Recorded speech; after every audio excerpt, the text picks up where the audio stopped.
Bonjour à tous, mon nom est François Letarte, bienvenue sur ma chaîne JDR de 30, une chaîne consacrée aux jeux de rôle sur table et une vie de rôliste. Écoute, aujourd'hui c'est une journée très chargée en jeux de rôle, j'ai fait un bilan des Hero Kit, j'ai fait Super Click, j'en ai un autre chronique oublié, genre j'ai fait 4 games de jeux de rôle dans la journée. Yes! Là, Super Click. Une vidéo récente sur ma chaîne dans laquelle j'ai un peu parlé de Super Click, faisant un pseudo critique du jeu sans pour autant avoir le livre en main parce que j'en avais pas vraiment de besoin. Écoute, un jeu de super-héros suédois, finlandais, pardon, un jeu de rôle finlandais avec des bonnes idées mais qui a le défaut de ce que j'ai analysé d'être comme de toujours tourner autour de la même mécanique, ce qui fait que ça, des fois ça tombe à plat à terre sans vraiment d'être relevé. La game de cet après-midi, je l'anticipais d'une certaine façon. Il y a eu des tensions la dernière fois que j'ai joué avec de ces jeunes-là. Puis il y en a que j'ai kické out qui étaient des dernières fois qui sont pas revenus. Bref. Mais reste qu'avec quand même certains bonheurs, il y avait moins de monde que prévu qui se sont présentés. J'avais juste 4 joueurs.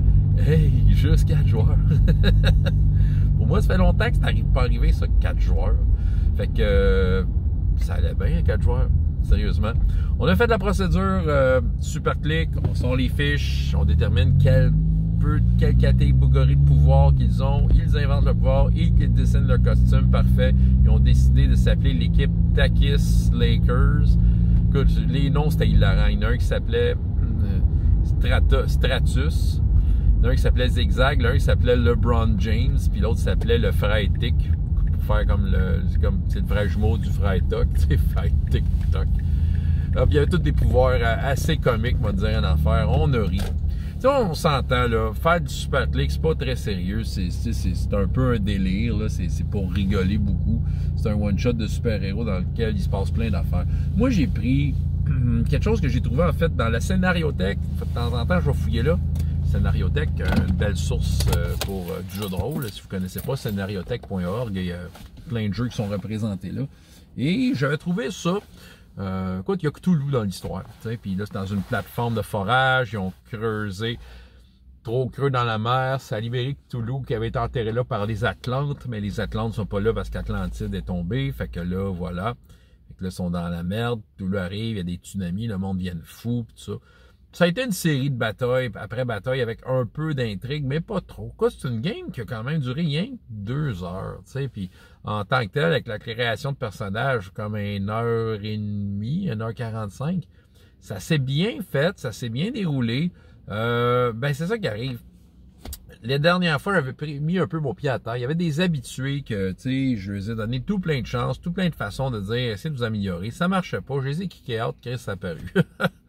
J'ai enlevé probablement 2 de mes éléments perturbateurs, tu sais, qui étaient là, comme je dis un, mais c'était 2, c'est ça, c'est 2 joueurs qui à un moment donné, j'étais tanné, là, puis tu sais, j'ai averti les parents, je dis, garde, là, ils sautent la prochaine fois, mais tu sais, j'ai mon soin intérieur, c'est qu'ils reviennent pas pantoute. C'est plate à dire, mais à un moment donné, tu sais, quantité de fois, quantité de chance, quantité de fois où je t'ai un peu réaligné, t'expliquer comment ça marche, à un moment donné, t'es supposé savoir, tu sais, aimes-tu vraiment ça, le jeu de rôle? Ben, clairement que non, tu sais, c'est un petit peu ça l'affaire. Fait que, tu sais, s'il était pas là, puis sérieusement, ça coulait, ouais, ça riait, ça déconnait, ça faisait toutes sortes de niaiseries. Mais au moins, ça faisait tout comme avec un certain focus sur ce qui se passe.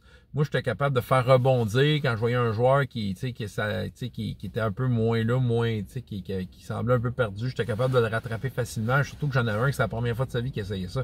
Puis tant mieux que les 2 autres n'étaient pas là, parce que moi, je me dis, écoute, sa première expérience, je pense qu'elle était pas pire. En tout cas, on s'est éclaté, on a rigolé, ils ont réussi la mission. Et moi, j'ai fermé le livre de Super Click pour la dernière fois. D'après moi, je pense pas y rejouer. T'sais, si je veux faire du super-héros, je vais aller ailleurs. Puis tu sais, une fois de temps en temps, ça me pogne le super-héros. Mais je m'aperçois que c'est pas mon genre préféré. C'est comme plus à un moment donné, j'ai un petit goût de. Fait que tu sais, ça me fait dire que je pense pas investir dans des jeux de rôle de super-héros tant que ça dans l'avenir. Je vais juste peut-être trouver peut-être au besoin des jeux intéressants. Ben tu sais, j'ai Face Rip qui fait la job, puis qui, c'est ça, qui je pense, j'avais déjà un peu parlé de Face Rip dans le passé, comme de quoi que tu sais, il y a peut-être une manière de le faire en sorte qu'il soit plus dynamique et avantageux pour les joueurs, parce que des fois, il est frustrant Face Rip, là, parfois, je l'avoue, mais Mais en même temps, c'est ça. Si ça me revient, je vais peut-être comme proposer Face Rip, je verrai. Mais pour l'instant, je vais revenir à du fantasy. J'ai collé à shot que ça va être du Chroniques oubliées. Je sais qu'il y en a qui veulent Star Wars, Tranchon et Tracon, et il y a pogné. Mais tu sais, c'est ça, j'ai mes petites retoniques, Tranchon et Tracon. Je pense que Chroniques oubliées fait une meilleure job tant qu'à moi pour donner une expérience de jeu de rôle un peu plus complète. Comme old school, mais avec toutes sortes d'affaires qui viennent avec, qui sont, je pense, très chouettes. C'est ça. François Letarte, JDR de 30, et jusqu'à la prochaine fois, il y a autant de plaisir dans la vie, dans les jeux. Au revoir.